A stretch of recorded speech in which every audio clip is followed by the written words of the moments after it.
नौजवानों की जो मैं उत्साह देख रहा हूँ, ये तो सबका रुझान एमआईएम की और किसी को बात सुनने को तैयार नहीं है। सब कहता है कि भाई हर कोई एक दल हो गया, 1-1.5% वाले एक दल बना करके अपनी राजनीति कर रहे हैं। हमारी आबादी 18-20% है, हमारा कोई नेता नहीं है, हमारा कोई दल नहीं है, तो हमारा भी नेता चाहिए, हमारा भी दल चाहिए।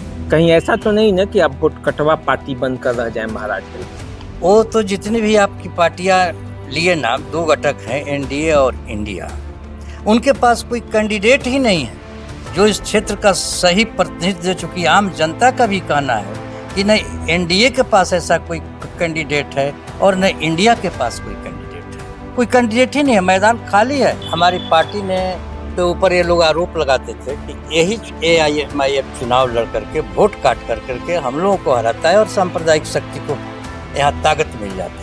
मैंने तो उनको लिखित तक दिया, उनसे आग्रह भी किया कि आप महागठबंधन बनाए हैं, इंडिया गठबंधन बनाए हैं, हमको उसमें भी शामिल कर लीजिए।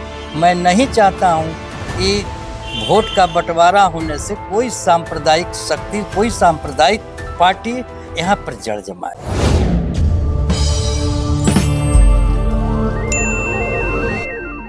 नमस्कार, द देसी अड्डा पर आपका स्वागत है। मैं हूं राकेश तिवारी। देखिए, आज हमारे बगल में बैठे हैं एआईएमआईएम के प्रदेश सचिव और महाराजगंज से विधानसभा क्षेत्र के प्रबल दावेदार अखिलेश्वर प्रसाद सिंह।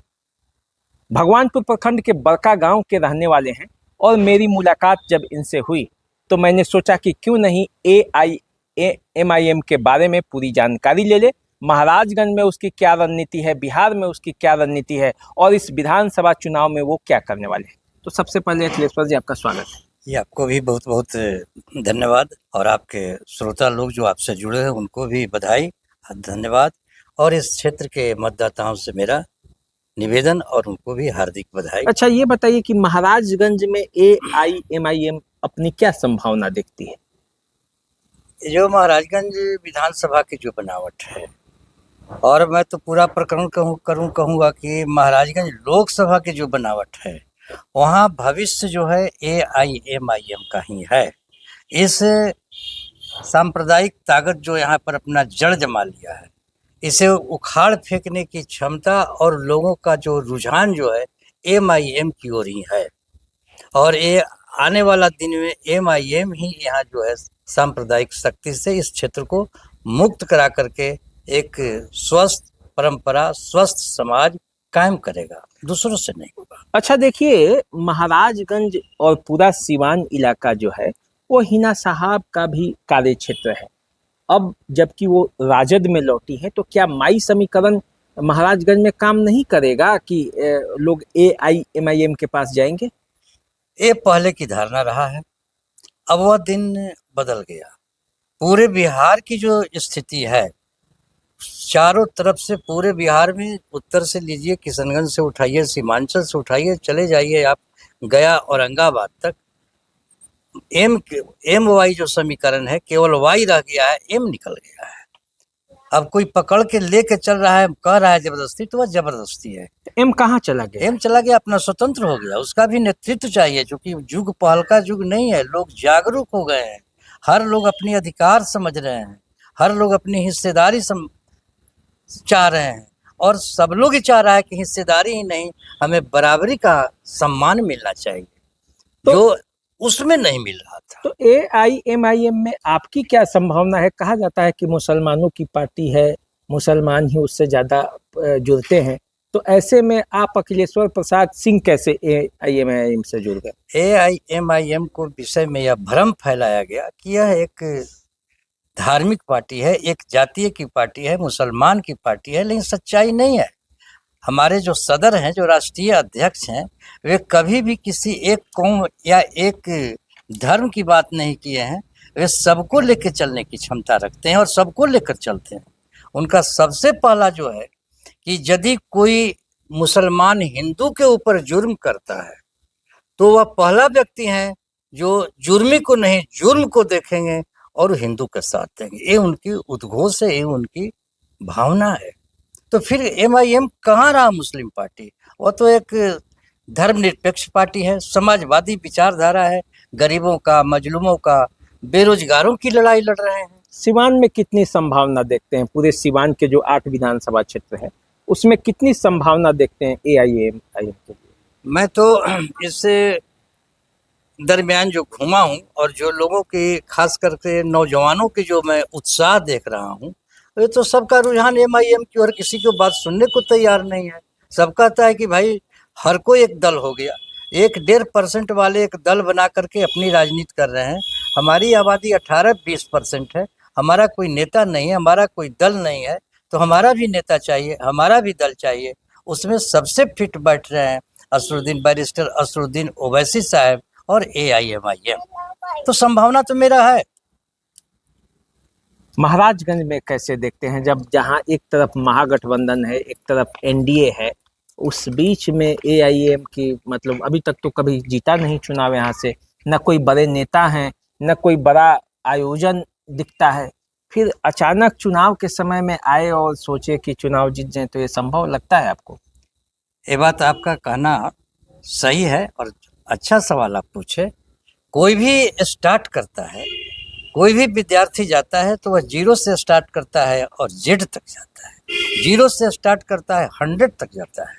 हमने स्टार्ट किया तो प्रथम प्रकरण में ही मुझे अच्छे यहाँ पर संभावना दिखा और लोगों का उत्साह और प्रेम मिला। भले मैं चुनाव हार गया, लेकिन हमको चुनाव हारने के बाद भी इस बात के गौरव हुआ कि मैं अपनी पार्टी को, अपने नेता को, उन नेता के विचार को और अपने चुनाव चिन्ह पतंग को घर घर पहुंचाया और लोगों ने उसको एक्सेप्ट भी किया और लोगों ने मुझको आदर भी दिया, प्रेम भी दिया, सम्मान भी दिया और अपनत्व भी दिया। तो संभावना तो इसी से बनता है। लोकसभा का चुनाव भी आप लड़े थे, अब विधानसभा भी लड़ने जा रहे हैं, तो फिर ऐसे में कैसी मतलब संभावना आपको कैसा लगता है? लोकसभा लड़े, फिर विधानसभा लड़ेंगे, फिर पता चलेगा कि नगर पंचायत का भी चुनाव लड़ने लगेंगे, ऐसे कैसे? वैसे तो देखिए, कहने के लिए कोई कुछ भी कह सकता है। मैं भी ये प्रयास किया था कि लोकसभा लड़ा हूँ, विधानसभा नहीं लड़ूं, लेकिन पार्टी का जो सर्वे आया, पार्टी के हमारे लीडर का जो मंतव्य आया कि नहीं, महाराजगंज विधानसभा लड़ूंगा और महाराजगंज विधानसभा ही मेरा एक भविष्य का निर्णायक होगा।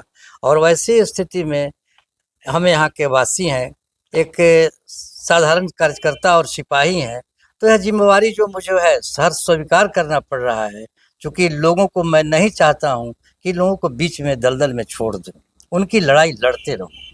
कहीं ऐसा तो नहीं ना कि आप वोट कटवा पार्टी बन कर रह जाए महाराजगंज? वो तो जितनी भी आपकी पार्टियां लिए नाम, 2 घटक हैं, NDA और इंडिया, उनके पास कोई कैंडिडेट ही नहीं है जो इस क्षेत्र का सही प्रतिनिधित्व दे। चूंकि आम जनता का भी कहना है कि न NDA के पास ऐसा कोई कैंडिडेट है और न इंडिया के पास कोई कैंडिडेट है। कोई कैंडिडेट ही नहीं है, मैदान खाली है। उसमें AIMIM भी उस रिक्तता को भरेगा और जनता को यह पूर्ण विश्वास है कि हमारी लड़ाई यही लड़ करके हमको न्याय स्थापित करेगा, भ्रष्टाचार से मुक्ति दिलाएगा और एक सुव्यवस्थित स्वस्थ परंपरा जो भाईचारा का है वह यही काम करेगा। विजय शंकर दुबे का 5 साल का कार्यकाल को कैसा देखते हैं आप महाराजगंज के? देखिए, मैं आया हूँ कांग्रेस पार्टी से, मैं किसी की व्यक्तिगत आलोचना जीवन में कभी नहीं किया है, लेकिन इतनी बात जरूर है कि एक अनुभवी नेता होने के बाद वे काम करना नहीं चाहते हैं। वे अपने उस कारण था 2020 के चुनाव में बाई द लक जीत गए। जीतने के बाद उनकी इतिहास भी रहा है कि किसी क्षेत्र को वो अपना क्षेत्र नहीं बनाते हैं। और सबसे बड़ी बात है क्या कि आज की जो राजनीतिक जो चल रहा है उसमें वो फिट नहीं बैठते हैं और काम करने में, मैं निकम्मा तो नहीं कहूँगा, लेकिन शब्द तो उसी तरह का निकलता है, लोग कहते हैं।